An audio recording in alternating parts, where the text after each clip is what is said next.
Une vie consacrée à la politique et à la navigation, au point de passer des mois en mer, mais pas n'importe laquelle, la mer Méditerranée. Jean Glavany, bonsoir. Bonsoir. Vous êtes un ancien ministre et l'un des proches de François Mitterrand, dont on célébrait lundi les 40 ans de son accession à la tête du pouvoir, à la tête de la France. Et vous sortez donc ce livre, 3000 ans après Ulysse, chez Dissens. Vous citez en préambule ce vers de Joachim du Bellay, « Heureux qui, comme Ulysse, a fait un beau voyage ». Jean Glavany, êtes-vous un homme heureux ? Oui, je vous disais tout à l'heure en aparté, oui, puisque je suis là, et que par les temps qui courent, être là en bonne santé fait que je suis un homme heureux, je suis un retraité heureux, ma santé est à peu près heureuse, je suis un malheureux du monde, si j'ose dire, un malheureux du monde tel qu'il est, tel qu'il vit, tel qu'il va. Mais je suis comme le colibri, j'essaye d'apporter ma pierre, ma goutte d'eau. Alors cette goutte d'eau, c'est ce livre qui dit Ulysse pense immédiatement au poème d'Homère, l'Odyssée, un vers de mémoire qui vous vient ? L'Odyssée, c'est un poème de tellement de milliers de vers que j'en ne garderai pas, en plus écrit en grec ancien. Mais ce que j'ai voulu à travers l'Odyssée d'Ulysse, c'est retrouver un périple. Et ce périple me permet, grâce aux allégories d'Homère, toutes ces allégories sur les sirènes, les cyclopes, les lestrogons, les lotophages, etc., de les transposer dans le temps présent pour essayer de savoir ce qu'était devenue la civilisation méditerranéenne 3000 ans après. Et c'est surtout ça qui m'intéresse. Au fond, le voyage en bateau, c'est un prétexte ou c'est une mise en scène. Je l'ai fait par plusieurs étapes. Et l'Odyssée, c'est un prétexte ou c'est plutôt, pour moi, une feuille de route. Mais ce qui m'intéresse surtout, m'a toujours surtout intéressé, c'est d'étudier la civilisation méditerranéenne, ce qu'elle était devenue 3000 ans après. Et ce qui vous amène à un constat, on va y venir. Mais d'abord, la raison de ce voyage, vos origines se trouvent en Turquie, un arrière-grand-père enterré dans le cimetière chrétien d'Istanbul, mais surtout en Grèce, à Volos. Et ce sera le point de départ, en quelque sorte, de votre voyage. Oui, il y a aussi le retour sur des racines familiales. Longtemps, nous avons cru que les racines familiales étaient en Turquie, puisque mon arrière-grand-père, le grand-père de mon père, est enterré à Istanbul, et que chaque fois que je vais à Istanbul, je vais déposer une gerbe sur sa tombe. Et en fait, avant sa mort, il y a quelques années, mon père m'avait dit, grâce à Internet, on a progressé, tu devrais aller voir du côté de Volos, dans le nord de la Grèce. C'est sans doute là que se situent plutôt les racines de la famille Glavany. Donc on est sur cette piste avec un de mes cousins qui vit en Grèce. Et je suis allé à Volos, retrouver la rue Glavany, et c'est effectivement le point de départ de mon épopée. Et donc cette épopée va vous conduire dans différents ports de Méditerranée. Est-ce qu'il y en a un pour vous qui est particulièrement emblématique ? Oh, il y en a beaucoup, parce que des ports, des mouillages, je les cite dans le livre, mais les endroits de rêve, parce qu'il y a quelque chose qui n'a pas changé en Méditerranée, c'est que 3000 ans après, elle est toujours aussi belle, c'est toujours une île aussi belle, avec des rivages et des îles absolument, une mer belle, avec des îles magnifiques, avec un climat très tempérée, ce qui fait que, comme elle est belle et douce, si j'ose dire, elle attire de plus en plus de monde, et cet afflux de touristes et de gens qui viennent sur ces côtes s'agglomérer chaque été est une menace en même temps qu'un privilège, quoi. Et votre livre, c'est donc une déclaration d'amour à la Méditerranée, c'est aussi un constat. La Méditerranée, c'est une volonté politique aussi, avec notamment l'Union pour la Méditerranée, qui n'a jamais vraiment décollé. Est-ce qu'il y a une vraie communauté de destin aujourd'hui ? C'est difficile à dire, et ce qui se passe en ce moment, et dont je traite à travers le livre, puisque une des allégories que j'ai reprises, c'est celle de Charybde et Scylla, qui sont deux lieux du détroit de Messine, dans lequel Ulysse était ballotté entre cet ogre qui attrapait tous les bateaux et de l'autre côté des remous qui les engloutissaient. Et dans notre langage courant, Charybde et Scylla, c'est aller de mal en pis. Et il y a quelque chose qui va de mal en pis en Méditerranée, c'est le conflit israélo-palestinien. Et on le voit de nouveau ici.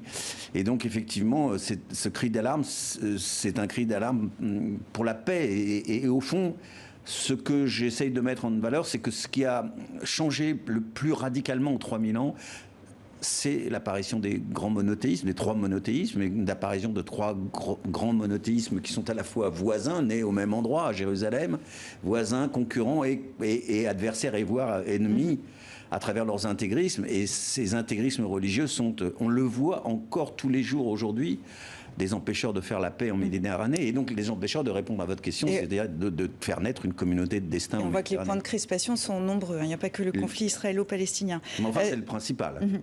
La Syrie et la Libye également. Oui, bien sûr. Cette passion pour la navigation, vous la vivez en parallèle avec votre passion pour la politique. Votre carrière démarre en 1979 quand François Mitterrand demande à Lionel Jospin et Pierre Joxe de lui trouver un collaborateur au Parti socialiste. Ce sera vous. Est-ce que vous vous souvenez de ce moment il y a 40 ans où François Mitterrand est élu à la tête de la France ? Bien sûr que je m'en souviens, parce que c'était un moment très important pour la France, pour la République, pour la gauche, et puis pour nous, militants de gauche ou responsables politiques. Et je m'en souviens d'autant plus que j'étais avec lui, qu'en plus c'est moi qui lui ai appris qu'il était élu. Donc c'est un moment pour moi qui a marqué ma vie aussi. Quelle a été sa réaction à ce moment-là ? Il a été tout à fait impassible. Il n'a pas, quand je lui ai annoncé à l'oreille, il n'y a pas une ride de son visage qui n'a bougé, pas l'ombre d'une émotion. Il a d'ailleurs repris sa conversation sur un autre sujet en disant nous verrons ça plus tard. Il y avait une maîtrise de lui qui était tout à fait exceptionnelle, et donc j'ai aussi été marqué par la qualité exceptionnelle d'un homme qui, pour nous tous qui étions ses collaborateurs, nous tirait toujours vers le haut et nous donnait une forme d'exigence et d'intensité qui nous a beaucoup appris. Alors c'était il y a 40 ans, le 10 mai 1981, François Mitterrand est donc élu président de la République en France, premier président socialiste de la Ve République. Il a toujours entretenu des relations très fortes avec les pays francophones du continent africain. Mais derrière le discours tiers-mondiste contre l'apartheid, contre le néocolonialisme, a-t-il changé la politique africaine de la France? Élément de réponse avec Antoine Delpierre. En Afrique du Sud, le 27 avril 1994, François Mitterrand est le premier chef d'État étranger à être reçu par Nelson Mandela. L'intransigeance du président français vis-à-vis de l'apartheid fraîchement tombé est saluée. Et à l'époque, sur le continent, les esprits restent encore marqués par son discours de la Baule le 20 juin 1990. Cette aide traditionnelle, déjà ancienne, sera plus tiède en face de régimes qui se comporteraient de façon autoritaire sans accepter l'évolution vers la démocratie. Le discours de la Baule, c'est un leurre quelque part. Il y avait un sommet France-Afrique tous les 2 ans, au bout d'un moment, et un sommet de la francophonie en alternance, et au sommet de la francophonie en alternance à celui de la Baule. Le président Mitterrand a carrément dit oui, il faut quand même que chaque président, finalement, chaque pays aille à son propre rythme. Donc les chefs d'État africains, les autocrates africains ont tout de suite compris qu'il n'y aurait pas vraiment de pression. Alors que les sommets franco-africains se succèdent, François Mitterrand perpétue la tradition de soutien aux autocrates en place, favorable aux hommes politiques français et aux entreprises hexagonales. Mais face au réveil démocratique débuté bien avant le discours de la Baule, le président français se trouve confronté à une nouvelle vague de dirigeants. Comme ce jour d'automne 1986 où, tensé par le jeune président anti-impérialiste Thomas Sankara, il répond. Moi j'admire ses qualités qui sont grandes, mais il tranche trop aussi. Il va plus loin qu'il ne faut, enfin, à mon avis, qui me permettent de lui parler du haut de mon expérience. Le dernier mandat de François Mitterrand reste marqué du sceau du génocide des Tutsis au Rwanda. Du récent rapport Duclerc aux enquêtes menées par Kigali, les chercheurs s'accordent sur la responsabilité de la France et l'aveuglement du président. Il était obnubilé par l'idée de dire que le Front patriotique rwandais était composé d'étrangers et que donc c'était l'Ouganda, pays anglophone, qui avait attaqué le Rwanda, et qu'à ce prix-là, il fallait défendre impérativement la majorité ethnique Hutu et surtout la majorité ethnique francophone. Et avec cette lecture fausse de l'histoire du Rwanda et de la réalité, le président Mitterrand a contribué à défendre ce régime-là, malgré la connaissance de toutes les informations qu'il avait sur le caractère répressif, criminel et génocidaire de ce régime. Entre le mythe de la Baule et la faillite de la crise rwandaise, François Mitterrand a suscité l'espoir et usé du pouvoir. Dans les faits, sa vision de l'Afrique francophone est restée celle d'un précaré où, face à la mondialisation naissante sur le continent, les intérêts économiques et stratégiques français devaient être préservés. Jean Glavany, le Rwanda, c'est une erreur majeure de la présidence Mitterrand? Je ne crois pas. Je ne crois pas.